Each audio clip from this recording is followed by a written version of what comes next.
Welcome back to Red Hawk Media. Today we're going to be taking a look at how to create yet another tween. So in our last lesson, or in our last unit, we covered how to create a tween that moves from one place to another. In this one we're going to do what's called a shape tween. Okay, and with a shape tween you're actually going to morph something from a starting shape and then into a completely different shape at the end here. There's a lot of different ways we can go about that. Let's go ahead and take a look. So we're going to open up a new ActionScript 3.0 to get started. Okay, here we are with our document, and the tweening part of it works exactly the same way. You're going to have an opening key, and then you're going to have a starting key. So let's go ahead and draw a shape in there to begin with. So I'm just going to go ahead and grab the oval tool here, and I'm going to create the tween. Okay, now with the tween, I'm going to go ahead and create my circle here on my beginning frame. And let's say after about 30 frames, this is going to change into something else. Let's click over to 30 here on my timeline. Okay, again, the number of frames that you choose here indicates how quickly the change will take place. So fewer frames, it'll happen a lot faster. More frames, it'll happen much slower. Okay, so I'm going to go ahead and right-click on frame 30, and I'm going to insert a keyframe.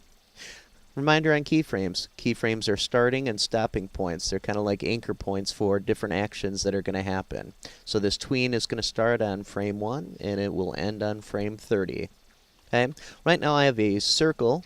It starts as a circle on frame 1, and on frame 30 I want it to morph into something else. Now what I'm going to do is I'm going to go ahead and grab my selection tool here, and I'm going to go ahead and start to drag this out here into some oblong, really strange looking shape here. Let's go ahead and this is looking more like a frisbee slash boomerang slash blob. It's really kind of an amoeba, I think.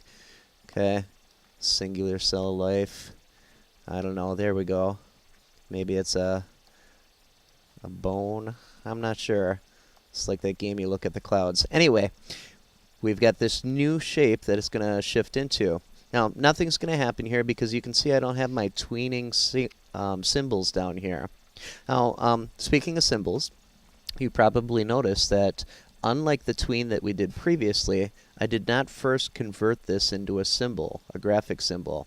In fact, it will not work if I convert it into a symbol, so I leave it exactly as is when I first create it. I just wanted to throw that in there before we got any further. So, I've got my shape here, and I want to create the shape tween. Same exact process. I'm going to go ahead and pick one of the keyframes here. I'm going to right-click on it. And this time, instead of going with Create Classic Tween, I'm going to go Create Shape Tween. Again, we've got the green background here, and I've got the arrow indicating that it's a start over here and it finishes over there. Let's go ahead and play this through and take a look at what it does. And there we go. My circle stretches out into the weird kind of bone vertebrae looking thing there. Okay, so we've seen how to shape tween here. What I want you to do is tinker around with some different shapes.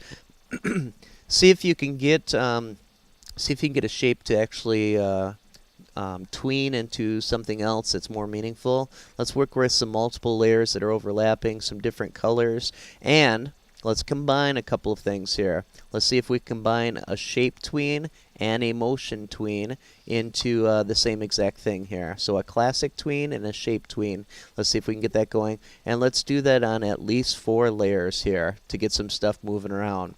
Also, let's go one step further and let's drop in a static background.